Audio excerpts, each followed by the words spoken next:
بسم الله الرحمن الرحيم الرحمن علم القرآن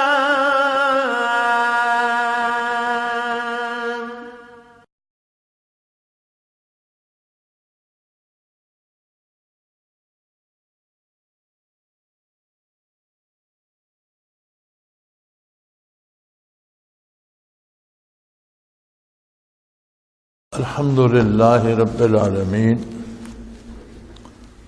والصلاة والسلام على حبيبه محمد وآله وصحبه أجمعين.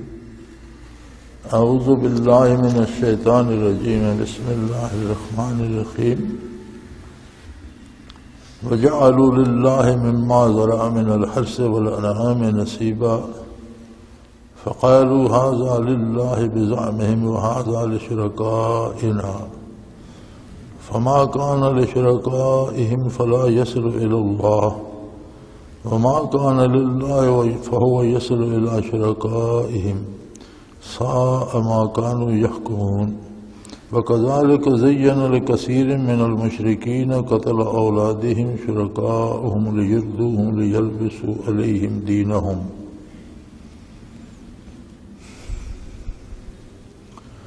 ولو شاء الله ما فعلوا فذرهم وما يفترون. وقالوا هذه أنعام وحرث حجر لا يطعمها إلا من نشاء بزعمهم وأنعام حرمت ظهورها وأنعام لا يذكرون اسم الله عليها افتراء عليه سيجزيهم بما كانوا يفترون.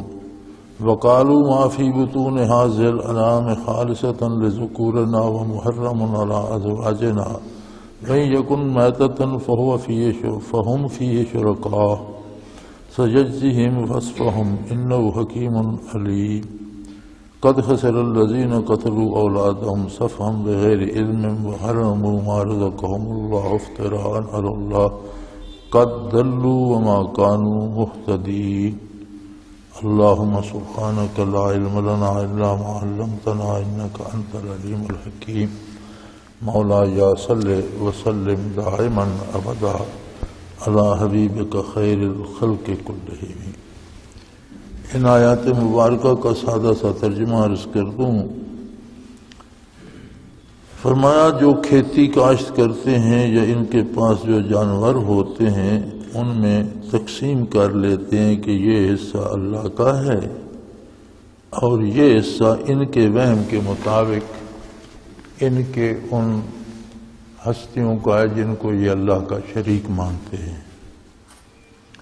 پھر اس میں بھی بڑی عجیب بات ہے کہ جو اپنے معبودوں کے لیے غیر اللہ کے لیے جو مانتے ہیں اس میں سے اللہ کا حصہ تو نہیں دیتے، لیکن جو اللہ کے لیے مانتے ہیں وہ اپنے معبودوں کو دے دیتے ہیں.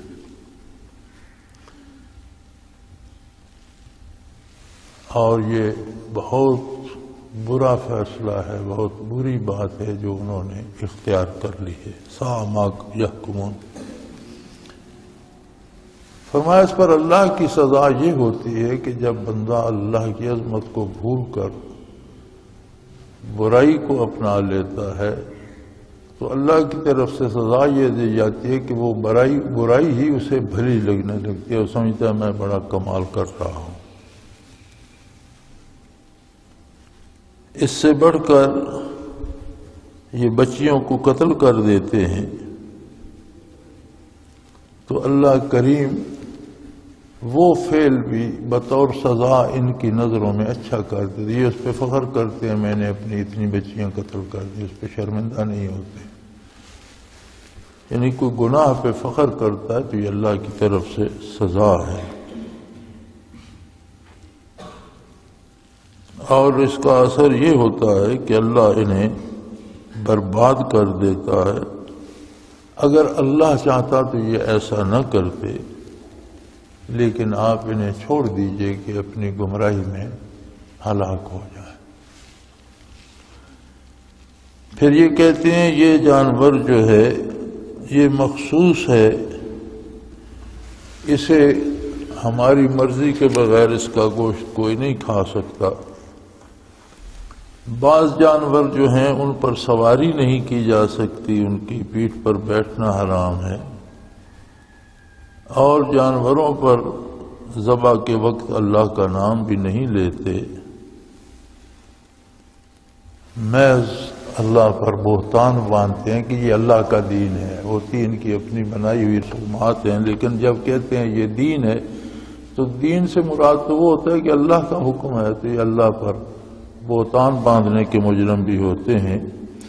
ان قریب اس بہتان باندھنے کے جرم کی سزا انہیں بھگتنی پڑے گی۔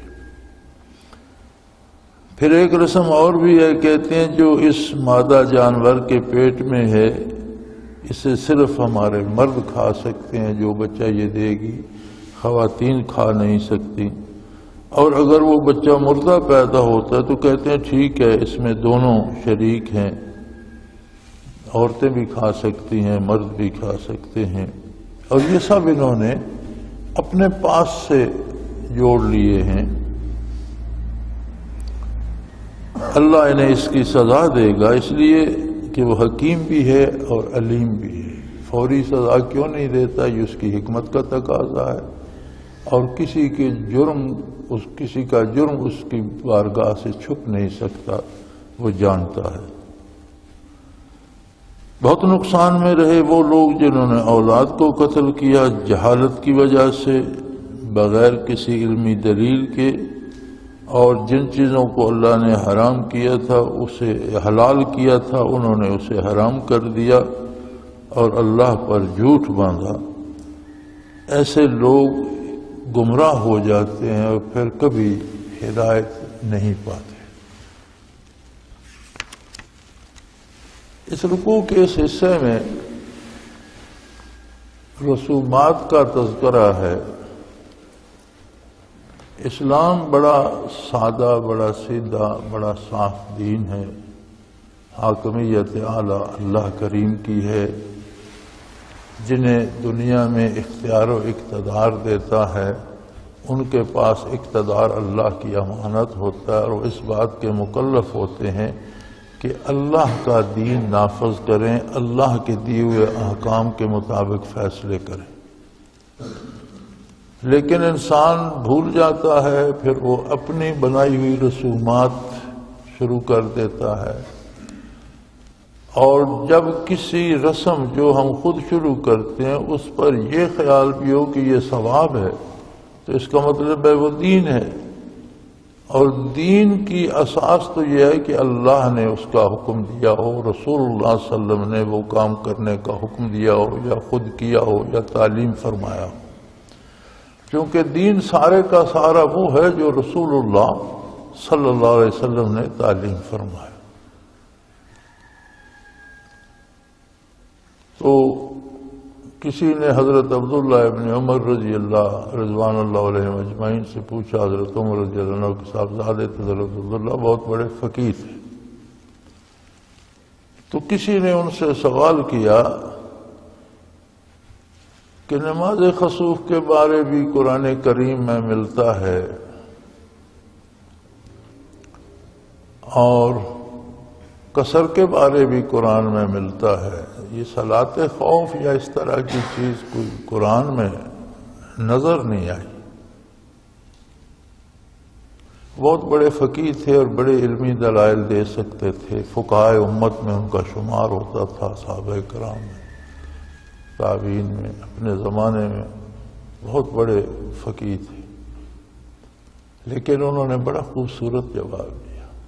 انہوں نے فرمایا بیٹا ہم لوگ کچھ نہیں جانتے تھے، ہمیں کوئی پتہ نہیں تھا اللہ کون ہے، کہاں ہے، آخرت کیا ہے، ثواب کیا ہے، گناہ کیا ہے، عذاب کس کو کہتے ہیں، انعام کیا ہے، کوئی چیز ہم نہیں جانتے تھے۔ اللہ نے اپنے رسول صلی اللہ علیہ وسلم کو مبعوث فرمایا،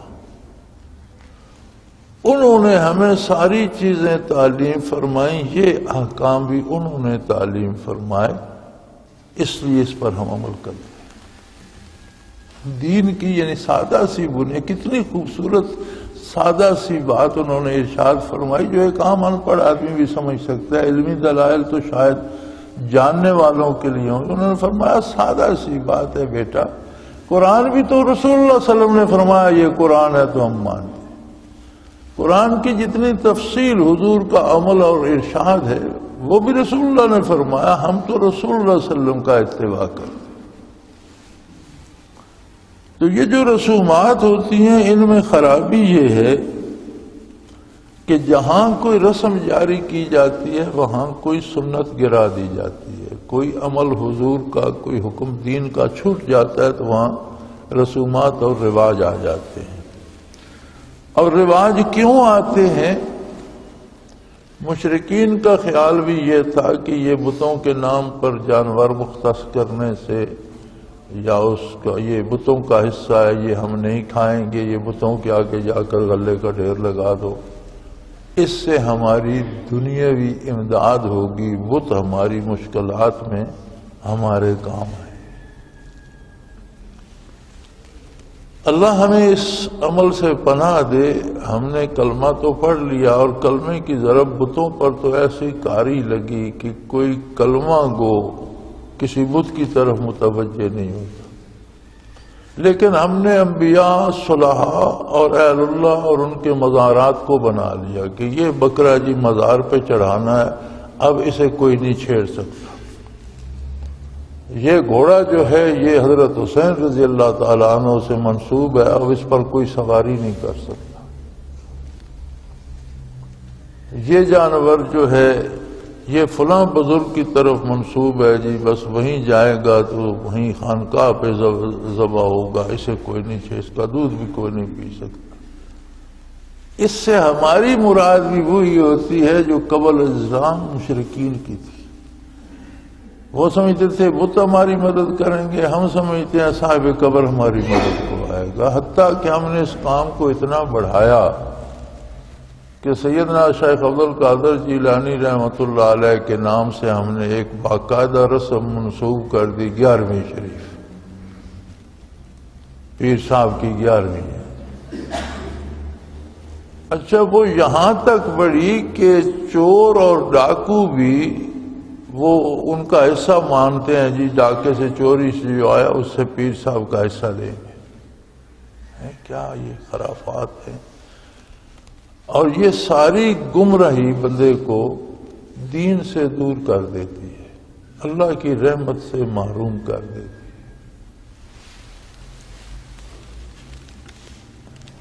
عمل کا جو گناہ ہے، عملاً جو گناہ ہو جاتا ہے اس کی پھر تلافی ہو جاتی ہے، چلو بندہ توبہ کر لیتا ہے، یہ ایک دفعہ گناہ ہو گیا پھر چھوڑ دیا۔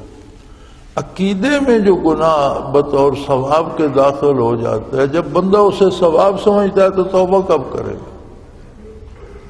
یعنی بدعت کہتے ہیں نئی چیز جو حضور سے، سلف صالحین سے ثابت نہ ہو، اپنی طرف سے بنا کر اس کا نام دین رکھ دیا جائے۔ بدعت کا سب سے بڑا عذاب یہ ہے کہ اس سے توبہ نصیب نہیں ہوتی، اس لیے کہ بدعتی اسے، اس پر عمل کرنے والا اسے ثواب سمجھتا ہے، تو ثواب سے توبہ کب کرے گا؟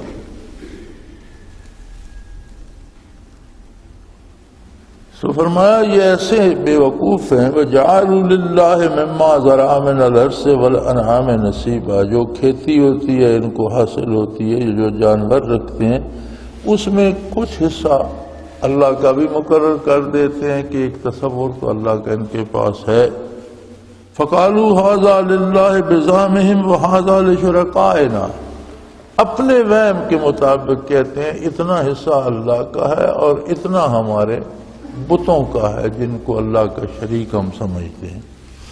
پھر کرتے یہ ہیں کہ اگر کھیتی کم ہوئی ہے تو بتوں کا حصہ پورا کرنا ہے تو کہیں گے جو اللہ کے لیے رکھا ہے نا اس میں سے بتوں کا پورا کر دو، اللہ کو کیا محتاجی ہے، اللہ کا کم ہو گیا تو کوئی حرج نہیں، لیکن بتوں کا پورا کرو۔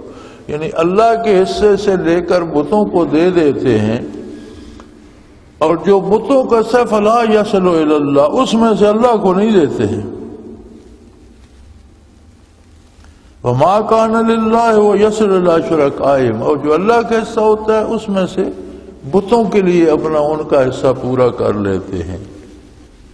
ساء ما یحکمون، یہ سارا جو کچھ وہ کرتے ہیں یہ بہت برا ہے۔ اللہ کریم نے پیسے پہ زکوٰۃ فرض کی ہے 2.5%، جانوروں پہ زکوٰۃ فرض کی ہے، اس کا نصاب ہے 20 بکریوں میں ہے، اسی طرح 5 اونٹوں پر ہے یا گائے بھینس پر ہے، زکوٰۃ مقرر ہے جس کا دینا فرض ہے۔ کھیتی باڑی پہ عشر مقرر ہے جس کا دینا فرض ہے، لازمی ہے، اور وہ اللہ کے نام پر بیت المال میں دیا جاتا ہے، اور بیت المال حکومت کے پاس ہوتا ہے۔ آگے حکومت وقت کی ذمہ داری ہے کہ اسے مستحقین تک پہنچائے۔ صحیح طریقہ اس کا جو ہے وہ یہ ہے کہ جتنی زکوٰۃ ہو وہ بیت المال میں جائے۔ نبی کریم صلی اللہ علیہ وسلم کے زمانے میں زکوٰۃ جمع کرنے والے اور زکوٰۃ کا حساب رکھنے والے اور اسے پھر آگے تقسیم کرنے والے مال مقرر ہوتے تھے، اور ان کی تنخواہ جو اس پر کام کرتے تھے ان کی تنخواہ بھی اسی مال سے مقرر ہوتی تھی۔ اور یہی جھگڑا ہوا تھا وصال نبوی پر منکرین زکوٰۃ کا۔ منکرین زکوٰۃ نے یہ کہا تھا کہ حضور صلی اللہ علیہ وسلم کا وصال ہو گیا، اب ہم مرکز میں زکوٰۃ یا بیت المال میں جمع نہیں کرائیں گے، دینا ہوگا تو خود تقسیم کر دیں گے۔ 3 باتیں جمع ہو گئی تھی۔ ایک، مسلمانوں کو حضور کے وصال اور حضور کے دنیا سے پردہ فرما جانے کا دکھ، اور اس دکھ کا اندازہ ہم نہیں کر سکتے۔ یہ وہی لوگ کر سکتے ہیں جنہیں حضور صلی اللہ علیہ وسلم کے روبرو عمر گزارنے کی سعادت ملی، حضور کی خدمت میں رہے، پھر ان کی محبت کا عالم جو حضور سے تھا، اور پھر جب محبوب کی جدائی آئی تو ان پر کیا کیفیت گزری، یہ وہی محسوس کر سکتے، ہم نہیں کر سکتے۔ اس تکلیف دہ عالم میں مسیلمہ کذاب نے نبوت کا دعویٰ کر دیا اور 40,000 کا جری لشکر بنا لیا۔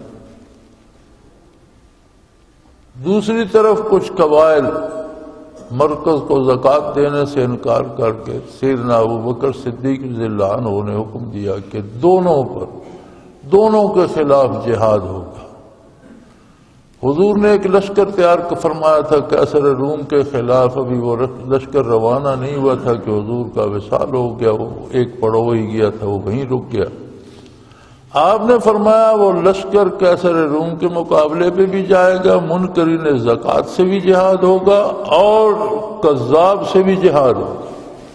سیدنا فاروق اعظم رضی اللہ تعالی عنہ جیسے بطل جلیل نے عرض کی کہ امیر المومنین حضور کا وصال ہوا ہے، مسلمان بڑے غمزدہ ہیں، ہمارے پاس اتنی فوج بھی نہیں ہے کہ 3 محاذوں پہ ہم لڑ سکیں، تو آپ باری باری ان سے نبٹ لیں یا کچھ ایسا طریقہ اختیار کریں کہ وہ یک وقت 3 محاذوں پہ نہ لڑنا پڑے۔ انہوں نے فرمایا اگر سارے مدینہ کے لوگ بھیجنے پڑیں اور مجھے ڈر ہو کہ مجھے اکیلا ہوں گا اور بھیڑیے کھا جائیں گے، پھر بھی میں سب کو بھیجوں گا، اور جب تک ابو بکر زندہ ہے رضی اللہ تعالیٰ عنہ، دین میں کوئی ایک نقطہ نہ بڑھا سکے گا نہ کم کر سکے۔ چنانچہ جہاد ہوا، وہ قیصر کے مقابلے میں بھی لشکر گیا، قیصر کی فوج بھاگ گئی، مقابلہ نہ ہوا، وہ واپس آئے۔ منکرین زکوٰۃ کے ساتھ جہاد ہوا حتیٰ کہ انہوں نے توبہ کی، اور مسیلمہ کذاب مارا گیا، اس کا بے شمار لشکر تباہ ہوا، اور کچھ نے توبہ کی، تو 3 محاذ بحمد اللہ فتح کیے سیدنا ابو بکر صدیق رضی اللہ تعالیٰ۔ بات میں کر رہا تھا اللہ کے حصے کی، اللہ نے اپنا حصہ مقرر کر دیا ہے جو زکوٰۃ اور عشر کی صورت میں ہے۔ اب ہماری بد نصیبی یہ ہے کہ زکوٰۃ کا نظام حکومت کے پاس ہوتا نہیں تھا، ضیاء الحق کے زمانے میں شروع کیا گیا، لیکن وہ عجیب سا جو اللہ کا دیا ہوا معیار تھا اسے بدل کر اپنا انہوں نے کچھ لوگوں کو اس سے معافی دے دی، استثناء دے دیا، کچھ لوگوں پر جو پرسنٹیج لگائی وہ نہیں تھی جو شرعی تھی، پھر وہ زبردستی کاٹی جاتی ہے اور صرف بینکوں سے کاٹی جاتی ہے، بینکوں میں سود کا پیسہ بھی ہوتا ہے اور زکوٰۃ بھی کاٹی جاتی ہے، پھر جب حکومت کے خزانے میں جاتی ہے تو سیاسی رشوت کے طور پر اسے خرچ کیا جاتا ہے۔ تو یہ ساری وہ خرابیاں ہیں۔ اگر آج بھی ہمارے حکمران اس نظام زکوٰۃ کو اپنا لیں تو پورے ملک سے افلاس نکل سکتا ہے اور ہر غریب کی حاجت پوری ہو سکتی ہے۔ تو بہرحال مشرکین عرب بھی اللہ کا حکم ماننے کی بجائے اپنی پسند سے بنا لیتے تھے یہ اللہ کا حصہ ہے، اس کھیتی میں اگر غلہ 10 من ہوگا تو ہم آدھا من اللہ کے نام پر دیں گے، آدھا بتوں کو دیں گے، اب 10 نہیں ہوا 8 ہوا تو حصے تو کم ہو گئے، تو اتنا حصہ اللہ کا کم کر دیتے تھے اور بتوں کو پورا دیتے تھے کہ بت ناراض نہ ہو۔ یعنی ان کا عقیدہ یہ تھا کہ یہ فوری مصیبت جو دور کرتے ہیں یہ بت کرتے ہیں، یہ بت بخار دور کرتا ہے، یہ پیسے دیتا ہے، یہ اولاد دیتا ہے۔ آج بدقسمتی سے ہم نے دین کو نہ سمجھنے کی وجہ سے، دین کی دوری کی وجہ سے بزرگان دین کے مزارات کو ان بتوں کی جگہ بنا لیا کہ اس بت پہ مرغہ ذبح کرنا ہے، اس پہ یہ بھی تقسیم کیا گیا ہے کہ اس بت پہ مرغ دیے جائیں گے، اس مزار پہ مرغ دیے جائیں گے، اس مزار پہ بکرا دیا جائے گا، اس پہ گائے دی جائے گی، پھر اسے آپ یہاں ذبح نہیں کر سکتے، بھئی اللہ کے نام پر دو، جو دینا ہے کسی خانقاہ کے نام پر مت دو، اللہ کے نام، اور وہ صدقہ ہے۔ اللہ کے نام پر کوئی جانور ذبح کرتے ہو تو اس کا گوشت خود بھی کھاؤ، غریبوں کو بھی کھلاؤ، ثواب نصیب ہوگا۔ وہ ثواب اگر کسی بزرگ کو بخشنا چاہتے ہو تو اللہ سے دعا کرو، یا اللہ اس کا جو ثواب حاصل ہوا ہے یہ فلاں بزرگ کو پہنچا دے، وہ تمہارا اپنا سرمایہ ہے، کسی کو دینا چاہو۔ اور یاد رکھیں یہ ضروری نہیں کہ صرف مردہ کو ثواب بخشا جا سکتا ہے، زندہ کو بھی بخشا جا سکتا ہے کہ میری اس نیکی کا ثواب یا اللہ میں اپنے اس بھائی کو دیتا ہوں۔ حضور نبی کریم صلی اللہ تعالی علیہ وآلہ وسلم رات فرما رہے تھے، رات کا وقت تھا، آسمان صاف تھا اور ستاروں سے بھرا ہوا تھا، خوبصورت لگ رہا تھا۔ سیدہ عائشہ صدیقہ رضی اللہ تعالی عنہا نے عرض کی، یا رسول اللہ بڑے ستاروں سے آسمان بھرا ہوا ہے، کوئی شمار نہیں ہو سکتا، کیا کسی کے اعمال نامے میں اس طرح نیکیاں ہوں گی جس طرح یہ آسمان ستاروں سے بھرا ہوا ہے؟ حضور اکرم صلی اللہ علیہ وآلہ وسلم نے فرمایا، ہاں عمر رضی اللہ تعالیٰ عنہ، حضرت عمر کا اعمال نامہ ایسے نیکیوں سے بھرا ہوا ہے جیسے یہ آسمان بھرا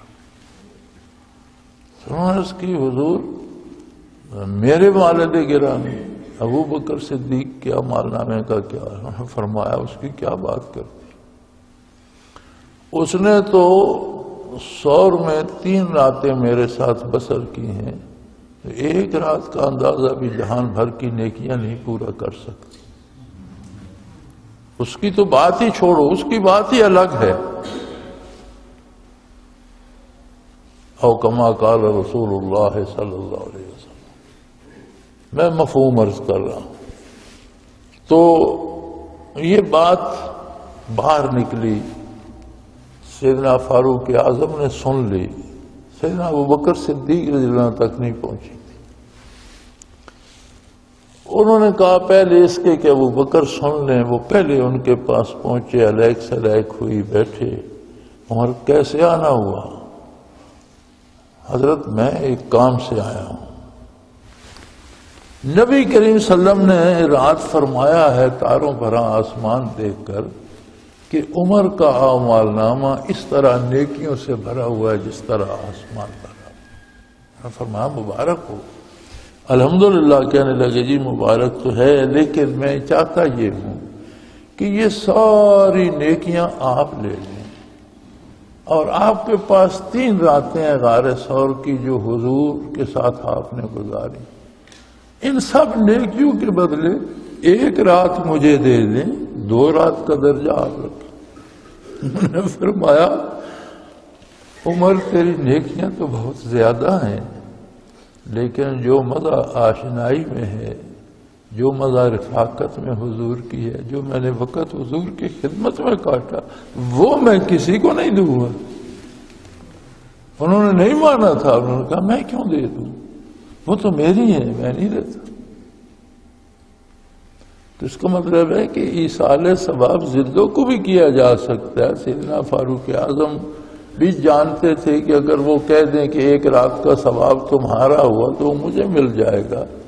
سیدنا فاروق اعظم نے بھی یہ، ابو بکر صدیق رضی اللہ عنہ نے بھی یہ نہیں کہا کہ میں ثواب نہیں، انہوں نے کہا میں دیتا نہیں، میں نہیں دوں گا۔ حضور صلی اللہ علیہ وسلم نے سنا تو آپ نے بھی منع تو نہیں فرمایا، کہیں نہیں یہ بات ملتی کہ حضور نے منع فرمایا ہو کہ یہ نہیں ہو سکتا۔ تو اس کا مطلب ہے ایصال ثواب ہو سکتا ہے، لیکن بھائی ایصال ثواب کے لیے پہلے ثواب کمایا جائے۔ ہم چیک دیتے ہیں کسی کو، جا کر میرے بینک سے اتنے پیسے لے لو، تو اس کے لیے پہلے بینک میں ہمارا سرمایہ ہوگا تو اس کو ملے گا نا، کہ نہیں؟ ثواب بھی اسی طرح کا چیک ہے، اور جو ثواب کماتے ہیں دیتے وقت انہیں تکلیف ہوتی ہے کہ میں نے بڑی مشکل سے یہ نیکی کمائی ہے۔ ہم تو دن رات لٹاتے رہتے ہیں نا کہ اس کو بخش دیا، اس کو، اس لیے کہ ہم کرتے ہیں پتا ہوتا ہے کہ بلینک چیک ہے، اکاؤنٹ بلینک پڑا ہے، چیک جائے گا بھی تو ڈسانر ہو جائے گا، دیتے رہو اسے۔ تو ضرور کیا جائے صدقہ، بزرگوں کو ایصال ثواب کیا جائے۔ کوئی شیخ ہے، کسی سے آپ نے سیکھا ہے، کوئی استاد ہے، اس سے آپ نے پڑھا ہے، والدین ہیں، انہوں نے آپ کی پرورش کی ہے، اللہ کے نام پر صدقہ دیں، خیرات کریں، جانور ذبح کریں، پھر اللہ سے دعا کریں کہ اے اللہ یہ نیکی جو میں نے کی ہے، ہاں فرض نہیں بخشے جا سکتے، نفلی عبادت کا ثواب، فرض تو ڈیوٹی ہے ہماری۔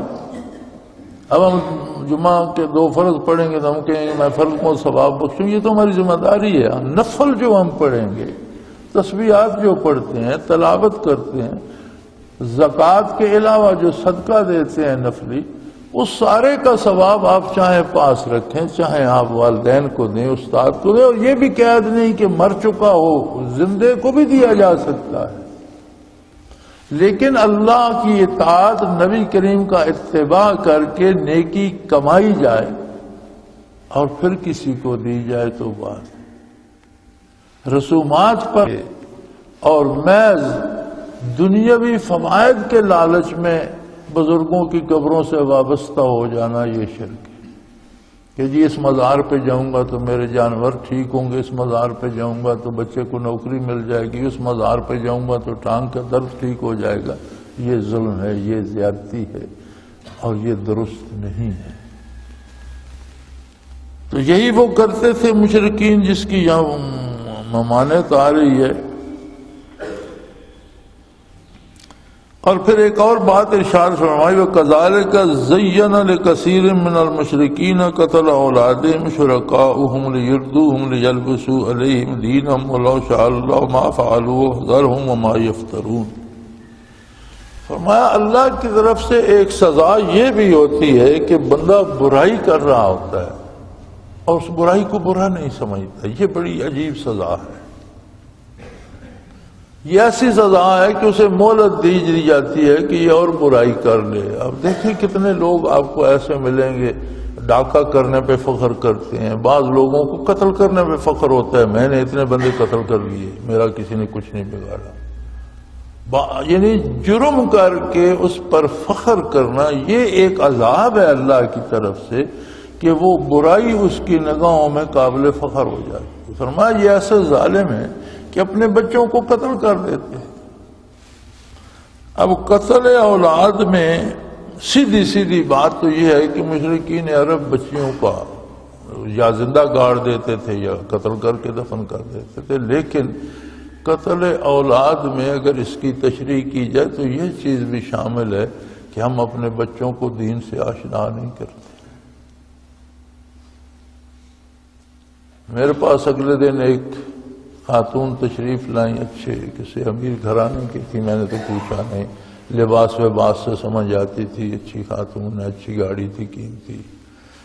مسئلہ کیا ہے جی؟ آپ دعا کریں، میرا بیٹا جو ہے وہ شاید باہر پڑتا ہے کہیں کسی باہر ملک میں، تو وہاں ایک ہندو لڑکی ہے، اس سے وہ شادی کرنا چاہتا ہے، تو آپ دعا کریں اس سے شادی نہ کرے، میرا بیٹا برباد ہو گیا۔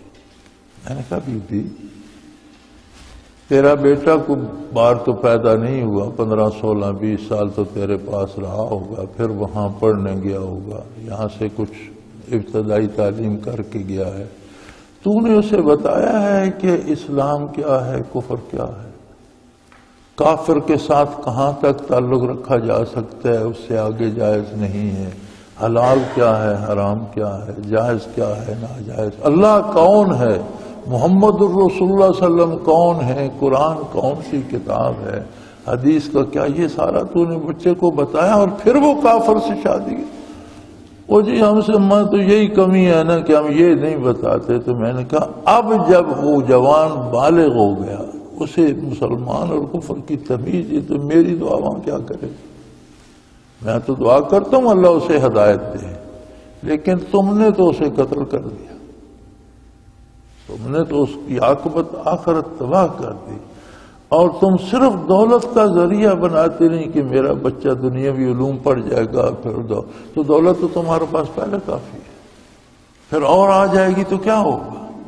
میں یہ سمجھتا ہوں کہ یہ بھی قتل اولاد ہے کہ ہم اولاد کو نیکی بدی میں تفریق نہ سکھائیں، اللہ کا تصور نہ دیں، رسول اللہ کی عظمت بیان نہ کریں، صحابہ کرام کی عظمت بیان نہ کریں، قرآن کی اہمیت بیان نہ کریں، سنت کی اہمیت بیان نہ کریں، تو میں سمجھتا ہوں تلوار سے قتل کر دینے والوں نے تو تلوار سے مار دیا یا زندہ دفن کر دیا تو وہ مر گئے، بات ختم ہو گئی، وہ آخرت میں نجات تو پا جائیں گے، بے گناہ مارے گئے۔ یہ جو قتل ہے یہ تو ایسا ہے کہ بچہ آخرت میں ہمیشہ عذاب کا شکار ہو جائے۔ تو ہم دنیا میں تو اتنے سمجھدار ہیں کہ بچے کو زکام لگ جائے پریشان ہو جاتے ہیں، بخار ہو جائے پریشان ہو جاتے ہیں، تو اسے جہنم میں جھونکتے ہوئے میں شرم نہیں آتی؟ کبھی ہم نے سوچا ہے کہ ہم بچوں کو کیا سکھا رہے ہیں، کیا سمجھا رہے ہیں؟ تو میں یہ سمجھتا ہوں کہ قتل اولاد میں یہ بھی آتا ہے کہ بچوں کو دین سے آشنا نہ کیا جائے۔ اس میں ایک مشکل ہے، بچے بڑی اللہ کی سادہ سی اور عجیب سی مخلوق ہوتی ہیں، ان کا لوح دل صاف ہوتا ہے، اور ہر بچہ قدرتی طور پر یہ سمجھتا ہے کہ دنیا کا بہترین مرد میرا باپ ہے، دنیا کی سب سے اچھی عورت میری ماں ہے، یہ قدرتی اس کے سامنے وہی ہوتے ہیں۔ اب ہم بچے کو کہیں اللہ کو مانو اور خود نہ مانے، بچے کو کہیں پاک چیز کھاؤ پلید نہ کھاؤ اور خود پلید کھائیں، بچے کو کہیں وضو کرو خود نہ کریں، بچے کو کہیں نماز پڑھو خود نہ پڑھیں، تو بچہ پریشان ہو جاتا ہے، وہ کہتا ہے مجھے کہتے ہو خود کیوں نہیں کرتے؟ ہم خود جو کہ دین پہ عمل نہیں کرتے، اس لیے یہ موضوع ہم بچوں سے بھی نہیں چھیڑتے کہ وہ کہے گا خود تو نہیں کرتے۔ اب ایک بندہ خود بے نماز ہے تو بچے کو نماز کا قائل کیسے کر لے گا؟ ایک بندہ خود کبھی قرآن نہیں کھولتا، بچے کو قرآن کی اہمیت کیا بتائے؟ تو مصیبت یہ ہے کہ بچے کو سکھانے کے لیے اس کا بہترین طریقہ یہ ہے کہ پہلے ہم خود عمل کریں، زبان سے نہ بھی کہیں، ہمیں دیکھ کر سیکھتا چلا جائے گا کہ یہ کام اچھا ہے جو ابو کرتے ہیں، یہ کام اچھا ہے جو امی کرتے ہیں۔ ہم چاہتے ہیں کہ ہم تو جیسے ہیں ویسے رہیں، بچہ نیک ہو جائے، بچہ ایسے کیسے نیک ہو جائے؟ تو یہ ایک مشکل آ جاتی ہے کہ ہم بچوں کو سکھا نہیں سکتے، اور میں یہ سمجھتا ہوں کہ ان کا قتل کرنا اور پھر اس کو پر فخر کرنا، اللہ کریم فرماتا ہے یہ ان کو میں نے اس لیے دے دیا ہے کہ ان کو برباد کر دوں اور یہ رسومات میں تباہ ہو جائیں، یہ میرے نافرمان ہیں، یہ دنیا میں اپنے لیے اور مصیبتیں کھڑی کر لیں۔ وہ کسی دانشور کا اگلے دن مجھے بتا رہے تھے کہ بہت سردی تھی، تو چھوٹا سا تھا، وہ کہیں پرائمری پڑھتا تھا، تو اس کی ماں نے کہا کہ سخت سردی ہے تو دعا کرو دوزخ میں بڑی آگ ہے، وہیں سے تھوڑی سی آگ آ جائے تو گھر گرم ہو جائے۔ مذاق کیا اس کے ساتھ اس کی ماں نے. تو بچہ پرائمری کا وہ کہنے لگا ماں دوزخ میں تو آگ نہیں ہوتی. اس نے کہا کیا ہوتا ہے؟ اس نے کہا ہر کوئی دنیا سے اپنی آگ لے کے جاتا ہے، ہر کوئی اپنے حصے کی آگ یہاں سے بھڑکا کے لے جاتا ہے. تو ہر ایک کی اپنی آگ ہے، وہاں فالتو کوئی نہیں کسی کے لیے، انہی کی ہے جو اپنے لیے آگ جلا کر لے گئے. اسی طرح ایک حدیث پاک کا مفہوم ہے، حضور فرماتے ہیں کہ جنت میں کچھ نہیں ہے، تم نے خود اپنے لیے باغ لگانے ہیں، جو پودے لگانے ہیں، جو پھل لگانے ہیں، جو نہریں بنانی ہیں، یہ تم یہاں عمل کرو گے وہاں چیزیں بنتی رہیں گی. تو فرمایا جب انہیں یہ چیزیں اچھی لگتی ہیں، میں نے اپنے 3 بچے ماں اس پہ فخر کرتے ہیں، تو یہ اور اس برائی میں آگے جاتے ہیں اور ان کے لیے اور جہنم بھڑکتی ہے. اللہ کی ناراضگی کا جو ہے بہت بڑا اظہار ہے کہ جب اسے برائی اچھی لگنے لگے تو اور برائی میں آگے بڑھتے جاتا ہے. فرمایا یہ اس لیے کہ تاکہ انہیں تباہ کر دیا جائے اور ان کا دین بھی تباہ ہو جائے. اگر اللہ چاہتا، اگر یہ اللہ کی پناہ لیتے، اگر ان کے دل میں یہ جذبہ پیدا ہو جاتا کہ ہم اللہ کی اطاعت کریں تو اللہ انہیں ان ساری برائیوں سے بچا کر اطاعت کی توفیق عطا کر دے. یہ فیصلہ تو ہر انسان پر ہے. وَلَوْ شَاءَ اللَّهُ مَا فَعَلُوهُ، اگر اللہ چاہتا یہ اللہ کی طلب ان کے دل میں پیدا ہوتی اور یہ فیصلہ کرتے کہ مجھے اللہ کو راضی کر، تو اللہ انہیں ان سب برائیوں سے بچا لیتا. لیکن فرمایا فَذَرْهُمْ وَمَا يَفْتَرُونَ، انہیں چھوڑ دیجئے اور جو جھوٹ انہوں نے جوڑ رکھے اس کی بھی پرواہ نہ کیجئے، یہ اپنے انجام کو پہنچ جائیں گے. اللہ کریم ان مصیبتوں سے پناہ میں رکھے اور ہدایت نصیب فرمائے. وآخر دعوانا الحمدللہ رب العالمین. اللہ اللہ اللہ اللہ اللہ اللہ اللہ اللہ. حضرت امیر محمد اکرم آبان مد ظلہ العالی دارالعرفان منارہ ضلع چکوال میں سالہ سال سے قرآن و حدیث کے اوپر خطابات کر رہے ہیں اور سلسلہ نقشبندیہ اویسیہ کے مطابق لوگوں کو ذکر الہی کی تربیت دے رہے ہیں. وہ قرآن پاک کی تفسیر ترتیب وار بیان کر رہے ہیں. تفسیر قرآن کو وہ موجودہ ملکی اور بین الاقوامی حالات کے مطابق بیان کرتے ہیں. موٹر وے سے کلر کہار کے انٹرچینج سے نکلتے ہوئے کلر کہار کی جھیل سے ہوتے ہوئے میانی، بوچھال اور نور پور سے گزرتے ہوئے دارالعرفان منارہ پہنچ سکتے ہیں. حضرت امیر محمد اکرم آبان نے بچیوں اور بچوں کی دینی اور دنیاوی تعلیم کے لیے سقارہ اکیڈمی کے نام سے ایک درسگاہ بھی قائم کی ہے، جس کا افتتاح ملک پاکستان کے صدر جنرل محمد ضیاء الحق نے اپنے دست مبارک سے کیا تھا. وہ تمام احباب جو اسلام کی طلب رکھتے ہیں ان سے گزارش ہے کہ دارالعرفان منارہ ضلع چکوال میں امیر محمد اکرم آبان صاحب کے خطابات سے مستفید ہوں. وہ ہر جمعے کو نماز سے پہلے بیان فرماتے ہیں. ہر ماہ کی پہلی اتوار کو ماہانہ اجتماع ہوتا ہے جس میں آپ خصوصی خطاب فرماتے ہیں اور پاکستان کے چاروں صوبوں سے احباب اس اجتماع میں شرکت کرتے ہیں. اس کے علاوہ یہاں سال میں 2 مرکزی اجتماعات بھی ہوتے ہیں، ایک رمضان المبارک میں اعتکاف کا اجتماع اور دوسرا جولائی اور اگست میں 40 دن کا اجتماع ہوتا ہے جس میں روحانی تربیت کی جاتی ہے. اپنا خون سیماب دے کر اتنا ہم کر جائیں گے، نام آقا کا چمن میں پھر رقم کر جائیں گے.